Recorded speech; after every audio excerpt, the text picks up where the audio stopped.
15 বছরের প্রতিজ্ঞা পূরণ, চুল দাড়ি কেটে ন্যাড়া হলেন সিপিআইএম কর্মী আশুতোষ পাল। মাদুরিয়া থানার রামচন্দ্রপুর উদয় গ্রাম পঞ্চায়েতের খাসপুর গ্রামের বাসিন্দা আশুতোষ পাল ওরফে তুলসী অবশেষে পূরণ করলেন তার 15 বছরের প্রতিজ্ঞা। পেশায় চায়ের দোকানদার এবং দীর্ঘদিনের বাম সমর্থক আশুতোষ 2011 সালে রাজ্যে রাজনৈতিক পালাবদলের পর প্রতিজ্ঞা করেছিলেন মমতা বন্দ্যোপাধ্যায়ের সরকারের পতন না হওয়া পর্যন্ত তিনি চুল দাড়ি কাটবেন না। সেই প্রতিজ্ঞা মেনে গত 15 বছর চুল দাড়ি না কেটে কাটিয়েছেন তিনি। অবশেষে আজ আনুষ্ঠানিকভাবে চুল ও দাড়ি কেটে ন্যাড়া হয়ে নিজের প্রতিজ্ঞা পূরণ করেন আশুতোষ পাল। ঘটনাকে ঘিরে এলাকায় ব্যাপক চর্চা ও কৌতূহল তৈরি হয়েছে। মাত্র 15 বছর বয়স থেকে বাম রাজনীতির সঙ্গে যুক্ত আশুতোষ বর্তমানে রামচন্দ্রপুর পঞ্চায়েত অফিসের সামনে একটি ছোট চায়ের দোকান চালিয়ে জীবিকা নির্বাহ করেন তিনি। আশুতোষের কথায়, যে দলই ক্ষমতায় আসুক না কেন, আমার প্রতিজ্ঞা ছিল মমতা সরকারের পতনের পরই চুল দাড়ি কাটবো। আজ সেই কথা রাখলাম।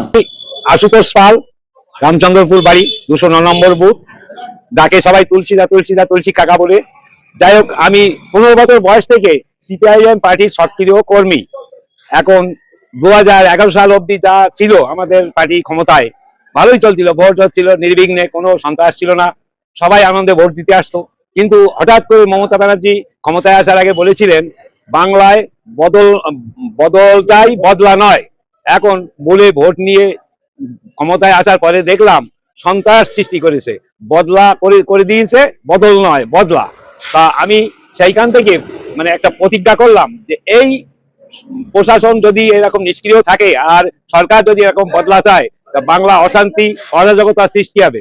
যাই হোক, আমি একটা মনে মনে প্রতিজ্ঞা করলাম যে বাংলা যে দলই আসুক না কেন, যদি শান্তির বাতাবরণ নিয়ে আসে, তাহলে সেই দিন আমি এই চুল দাড়ি ফেলে আমার প্রতিজ্ঞা ভঙ্গ করব। যাই হোক, 2026 বিধানসভা নির্বাচনে কংগ্রেস, সিপিএম এবং টিএমসি কেউ আসতে পারেনি। জনগণ চাইছে বিজেপিকে, বিজেপি এসছে।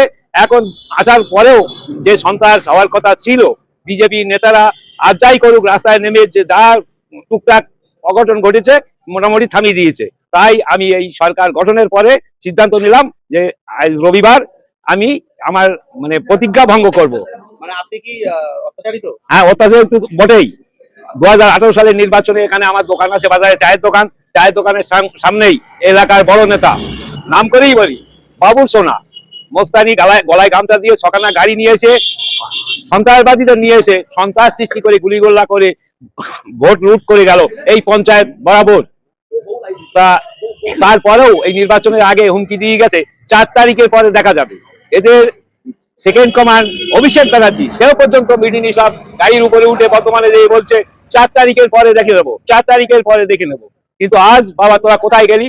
এই মানুষের সন্ত্রাস সৃষ্টি করে বেশি দিন ক্ষমতায় টিকে থাকা যায় না। আমার নাম আশুতোষ পাল, রামচন্দ্রপুর বাজার, 209 নম্বর বুথ। 2011 সালে তৃণমূল কংগ্রেস পশ্চিমবাংলায় ক্ষমতা আসার পরে সারা পশ্চিমবাংলার সাথে রামচন্দ্রপুর এলাকায় ব্যাপক সন্ত্রাস সৃষ্টি করে।